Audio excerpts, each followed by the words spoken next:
কিছু কিশোর বেলালের আজানকে ব্যঙ্গ করে, বিকৃতি করে, কিন্তু একজনের কণ্ঠ দেখতে পাচ্ছেন না এত দূরে, কিন্তু কণ্ঠটা বড় সুন্দর, দরাজ গলা। বিশ্বনবী সাহাবীদেরকে বললেন, ধরো এগুলারে, ধরো। সবগুলারে ধরে বিশ্বনবীর সামনে আনা হলো। ওরা হাঁটু গেড়ে বসলো। বিশ্বনবী বললেন, তোমাদের মধ্যে কে যেন ব্যঙ্গ করে আজান দিচ্ছিল, তার গলাটা বড় উঁচু, গলার বেসটা বড় মজবুত, মেলোডিয়াস, সুমধুর কণ্ঠ, কে? আবু মাহজুরা বলে, আমার বন্ধুরা সবাই আমার দিকে আঙ্গুল দেখায়, আমি পড়ে গেছি বিপদে। রাসূল সাল্লাল্লাহু আলাইহি ওয়াসাল্লাম বাকি অমুসলিম তরুণদেরকে ছেড়ে দিলেন, বললেন তোমরা যাও। এবার আবু মাহজুরারে পাইছে।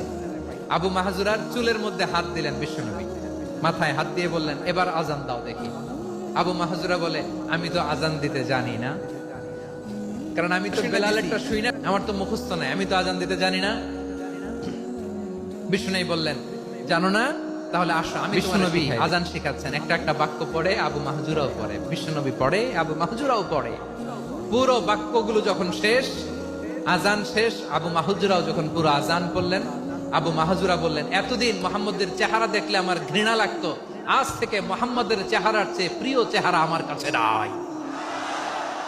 আবু মাহজুরা বললেন, ও মুহাম্মদ, আজানের বাক্য তো আপনি আমারে শেখালেন, এখানেই শেষ করবেন না, আপনি আমারে পড়ায় দেন, লা ইলাহা ইল্লাল্লাহু মুহাম্মাদুর রাসূলুল্লাহ সাল্লাল্লাহু আলাইহি ওয়াসাল্লাম।